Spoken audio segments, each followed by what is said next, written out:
Out of all the interesting stuff presented to us in Chapter 5, by far the most interesting was the gut-wrenching next steps of the Weird Route. A scene that when I played through it made my skin crawl, my heart palpitate, and my hands shake. While the last chapter was scary, this was on another level. Unfalteringly forcing Chris and Noelle into the lake, it fully encapsulates the feeling that you are trying to force something you are not supposed to. You're trying to break the game in spite of the cost. But that scene, where the fabric of reality is seemingly torn asunder, while we have to wait for the aftermath, it means something. It means that every single theory up to this point of who the Knight is has been wrong. During this scene, in which Chris and Noelle are forced into the lake, they are consumed by darkness and shadow. But they are together, hand in hand, thus becoming one. Amalgamation of darkness. This is the Knight. And I will prove it to you. First of all, the Knight has already been shown to have similarities to the Amalgamates from Deltarune, in its ability to change form and its dripping. Plus, being a creature of darkness, and the others of its ilk also having ties to the Amalgamates. The darkness that surrounds it acts like water, and when it's attacked, it glitches the hell out, as if its existence is a glitch or breaking of the game to begin with. But this scene at the lake, for such a short scene, it tells us everything. All we have to do is cross-reference it with the Knight fight, and one by one, the dominoes begin to fall. First, and most obviously, the one and only act we get to perform this fight is to hold our breath, to try not to drown. We see, as our vision narrows, focusing on Noelle and only Noelle, our chests tightens, unable to breathe as we feel lightheaded, staring at none other than a golden star, or the sunset, all as the north and east winds blow fiercely. It always stood out to me as odd that it was the north and east winds, but look at this animation. Look at the lighting of the sun. The sun sets in the west. Noelle's hair is being blown southwest, which means that the north and east winds are blowing fiercely. Drawing deeper and deeper, we feel surrounded, our chests twisting, until suddenly, a tempest.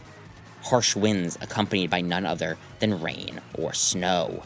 As we sink to the bottom of the lake, our heartbeat is twisted, as normally Noelle and Susie would feel each other's heartbeat. But here, that beat is twisting and intertwining with Noelle's, feeling cornered, just like she had so many times before that. But now, she gets to grow wings and fly, just like she had wished. Together, both Chris and Noelle get dragged into the depths and become one. The texture of which permeates the Knight's fight.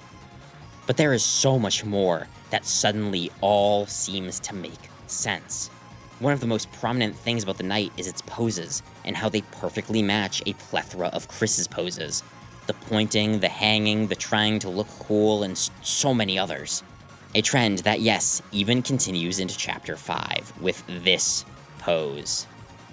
Chris's X-slash attack that they only have against Spamton Neo being reflected by the Knight as well, alongside the fact that both Chris's and the Knight's weapon both change shape. Hell, even when you try to analyze the Knight, it says Chris couldn't learn anything. Both because it is Chris, and because during the Weird Route, Noelle says, "We know each other better than anyone." During the Sword Route, Chris kills Tenna, just like how the Knight kills him. And best of all, Chris is very accustomed to making dark fountains, using their knife, of which the Knight uses the black knife.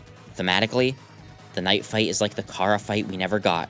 Red cuts through reality with the knife, the usage of 999, and of course, Kara's counterpart is none other than Chris.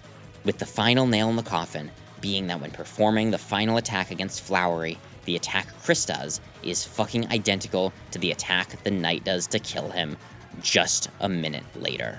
Meanwhile, on the Noelle end of the spectrum, the deer antlers and deer-like face when it was screaming are dead giveaways. Just not to Des being the Knight, but instead Noelle. The sound effect the knight makes is even a slowed down version of Noelle's scream. Noelle is the only character capable of using weapons outside her class, specifically a sword, and more specifically, the Black Shard, and when you cast Snowgrave, it makes this noise.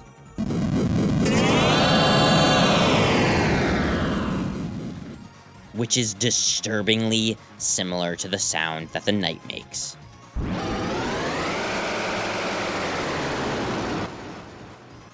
The knight has Chris's blades and poses, while also having Noelle's magic and design philosophy.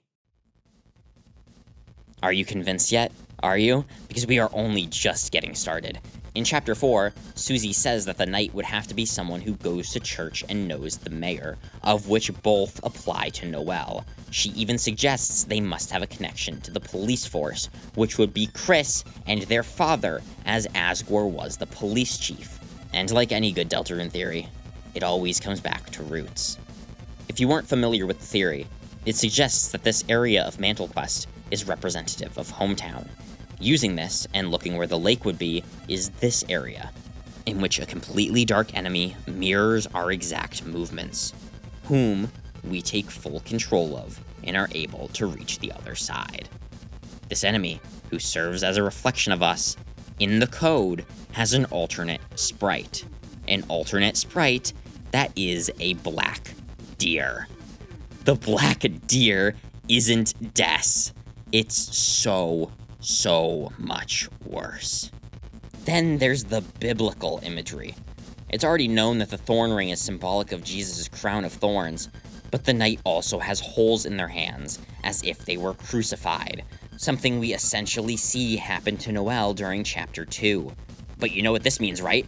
This also tells us definitively who the angel is. There's been this question about whether the soul or Noelle or the knight was the angel, but it's always been all three because they are essentially the same. Time and time again, Noelle is referred to as angel and shown with angel imagery. Meanwhile, the same applies to the soul, while the knight is the one who is prophesied to open the angel's heaven. Weird Route Noelle having a piece of the soul and becoming the knight, because that thing is the angel. And you want to know the most ironic piece of it all? During Chapter 2, Queen even talks about making a new knight, and the person she chose was Noelle, telling her to choose the world that makes her happy. Of which, that is the chapter we actually begin turning her into the knight. By making Noelle fight, by making her kill her friend, we are making her stronger. Strong enough to break the game. Strong enough to be the knight, a character that does 999 damage and can literally slash through reality, because they have found a way to break the game. They were, in fact, something else. Something no one could have predicted. But how, I hear you shouting into the void, how can Chris and Noelle be the knight if they're right there? And that's because there is only one ending. One, meaning that the weird route isn't an ending. It will loop. The knight will take form out of our power, and using its determination, it will reset the timeline on its own, maintaining its own existence as it forces itself into the timeline. An anomaly. The weird route exists to show us how the knight came to be, and why Chris so faithfully serves it. Meanwhile, on a normal route, the knight one by one kidnaps people, bringing them to the shelter, and then, as per the cut Shadow Crystal dialogue, freezes them. A gallery of preserved Lightners, before Susie will be the one to claim our power, and in order to prevent the tragedy, will reset the timeline. As she herself says, that if she were to choose, she wouldn't have an ending. She would have it go on forever. Both routes will have us, the soul, entering either Susie or Noelle. Then they will use our power to reset the timeline. Pink and gold, hopes and dreams, Susie and Noelle. The girl with hope crossed on her heart, and the knight, being made up of shadow crystals, which Sham tells us are the power of lost dreams, with there being one true ending, where we acquire the twisted sword and kill the knight, preventing the tragedy without Susie having to reset the timeline, finally bringing about the end of the story. Don't forget, in Undertale, the sins of one route carry over to the next. And if you still need one more piece of evidence, when equipping the Iron Shackles, an ironic representation of Noelle's binding to the game, Noelle says, "I'm the ghost of holidays past." Don't forget, I'm with you in